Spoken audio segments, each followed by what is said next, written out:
Okay, townhouses, medyo complicated para sa UV. Paano nga ba diskarte dito? Hanapin nyo muna yung separation, subplot. Yan. So, cut natin doon. On nyo lang si mask, on, off, para di kayo malito.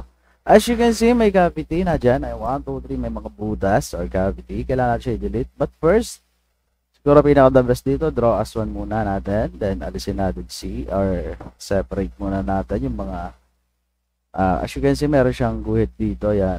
Yan yung separation. So, cut natin doon. F. Use F. Off natin si mask para makita natin. F. Then F. F. Click. F. Click, click, click, click. Click. Click. Kahit di yan sakto. At least medyo sakto. Then, lipat sa T. Space bar. Okay. You can see may mga butas pa rin. Alisin natin mga butas using F. F. Delete. Kaya kung gusto nyo naka-on yung mask or naka-off, pwede rin. Delete. Delete.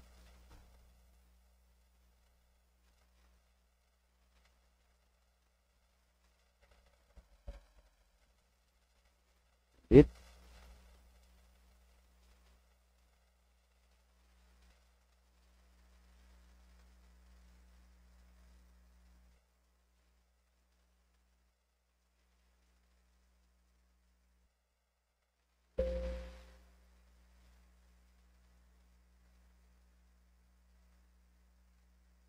Make sure pag F nyo nakadikit sa guhit para nakalock yung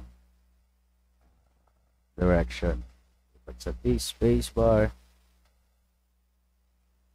Medyo matrabaho lang siya, no? So, wala tayong magagawa. Yan nabunot natin eh.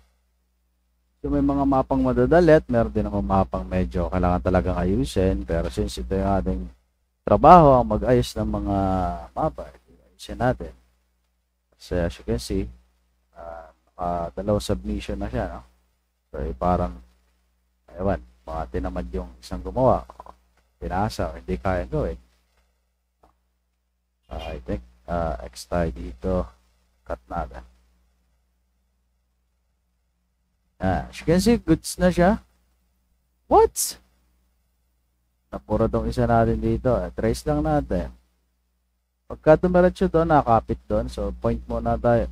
Dito pala. Kasi may butas. Dito, then H, lipat, then F uli.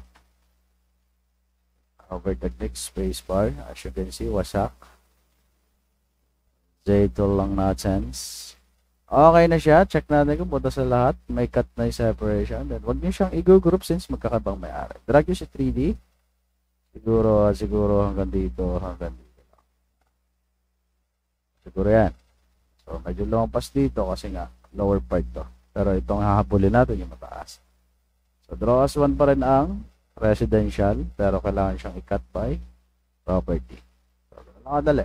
So, marami-rami pa to. Edit ko na yung iba. And ito, mali pa rin to. So, kasi naka-group. Dapat ganito siya.